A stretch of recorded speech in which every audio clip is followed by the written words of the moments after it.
I'm glad that I'm afforded the opportunity to speak to you directly through this radio from Delhi. It is the first time, I believe, that a non-official has been afforded an opportunity to address the people through the medium of this powerful instrument direct to the people on political matters. It augurs well, and I hope that in the future I shall have greater facilities to enable me to voice my views and opinions which will reach directly to you, life warm, rather than in the cold print of the newspapers. The statement of His Majesty's government embodying the plan for the transfer of power to the peoples of India has already been broadcast and will be released to the press to be published in India and abroad tomorrow morning.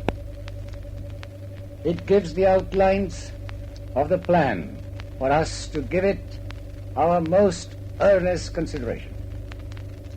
We have to examine it coolly, calmly, and dispassionately.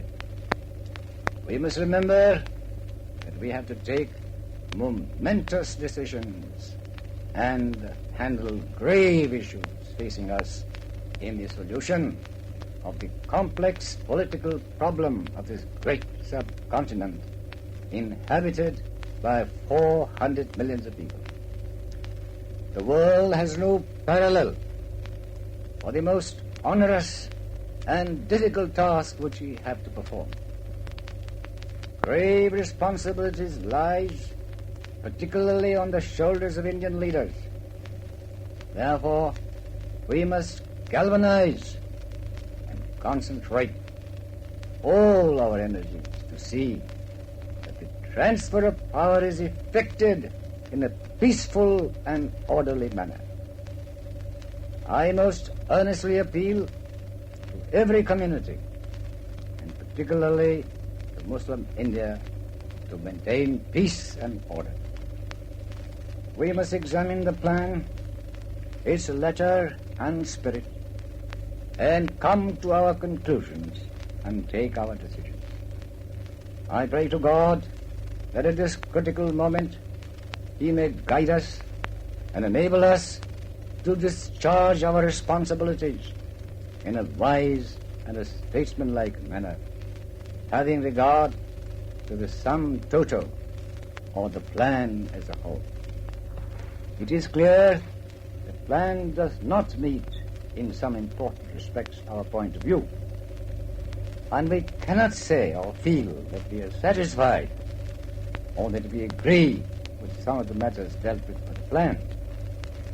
It is for us to consider whether the plan as presented to us by His Majesty's government should be accepted by us as a compromise or a settlement. On this point, I do not wish to prejudge the decision of the Council of the All India Muslim League, which has been summoned to meet on Monday, the 9th of June. And the final decision can only be taken by the Council according to our Constitution, precedents, and practice. But so far as I've been able to gather, on the whole, the reaction in the Muslim League circle in Delhi has been helpful. Of course, the plan has got to be very carefully examined in its pros and cons before a final decision can be taken. I must say that I feel the Viceroy has battled against various forces very bravely. And the impression that he has left on my mind is that he was actuated by high sense of fairness and impartiality. And it is up to us to make his task less difficult and help him as far as it lies in our power in order that he may fulfill his mission of transfer of power to the peoples of India in a peaceful and orderly manner. Now that the plan has been broadcast already, it makes it clear in paragraph 11 that the referendum will be made with the electorates of the present Legislative Assembly in the Northwest Frontier Province, who will choose which of the two alternatives in paragraph 4 they wish to adopt. The referendum will be held under the aegis of the Governor-General in consultation with the provincial government. Hence, it is clear that the verdict and the mandate of the people of the frontier province will be obtained as to whether they want to join the Pakistan Constituent Assembly or the Hindustan Constituent Assembly. In these circumstances, I request the Provincial Muslim League of the frontier province to withdraw the movement of peaceful civil disobedience which they had perforce to resort to.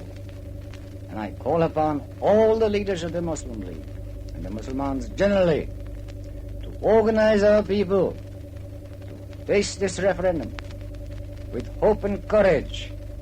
And I feel confident the people of the frontier will give their verdict by a solid vote to join the Pakistan Constituent Assembly.